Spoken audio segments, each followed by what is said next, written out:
So I'm asking you to give me the death sentence because that'll be more comfortable for me. Today, we're going to take you inside the courtroom drama of a desperate convict begging for mercy. His name is Steven Lorenzo, and he was convicted of killing two men he met on a dating app in 2003, but before he was sentenced, he made a tearful plea to the judge, hoping to avoid the death penalty. What did he say, and did it work? Let's find out. Steven Lorenzo was a 43-year-old man who lived in Tampa, Florida. He worked as a pharmacist and had a seemingly normal life, but behind the scenes, he had a dark and twisted side. He had a fetish for drugging, raping, and torturing gay men, and he found his victims online. One night in December of 2003, Steven and his co-conspirator Scott Schweikert met Jason Galehouse at a club.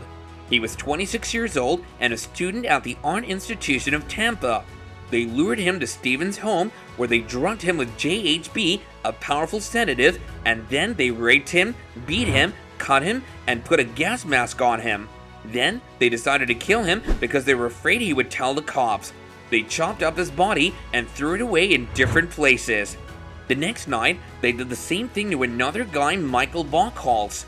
He was also 26 and worked as a massage therapist. They did the same thing to him as Jason and strangled him. Then, they left his body in his own car.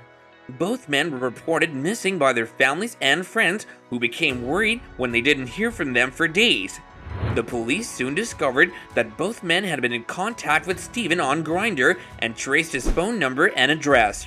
When they searched his home, they found evidence of his horrific crimes like bloodstains, GHB bottles, duct tape, knives, and a saw.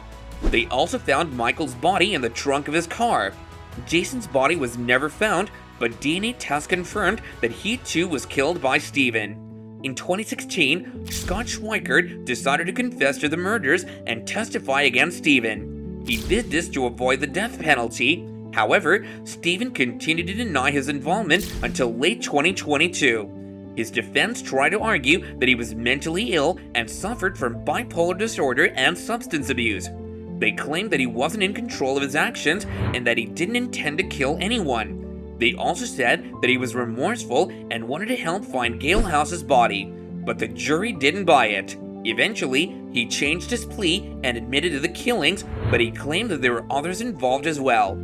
In February 2023, Steven appeared before Judge Christopher Sabella in Hillsborough County. The judge showed no leniency and sentenced Lorenzo to death, stating that he deserved this punishment for his horrifying crimes. However, Steven made a surprising plea for the death penalty.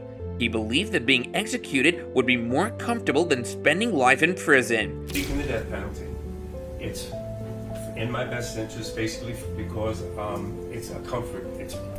I'll be living a lot more comfortable than I would in the federal system.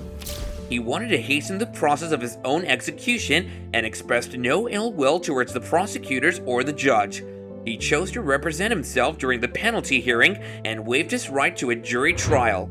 He agreed with the prosecution's request for the death penalty and acknowledged that as a 64-year-old, he could spend around 10 to 15 years on death row.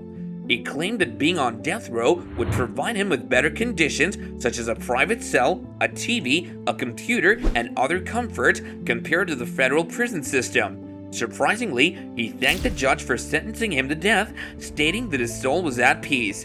He believed he had better things to do with his time and speculated that in a future life their roles might be reversed. This case is a reminder of the dangers of online predators and the need for justice for the victims and their families.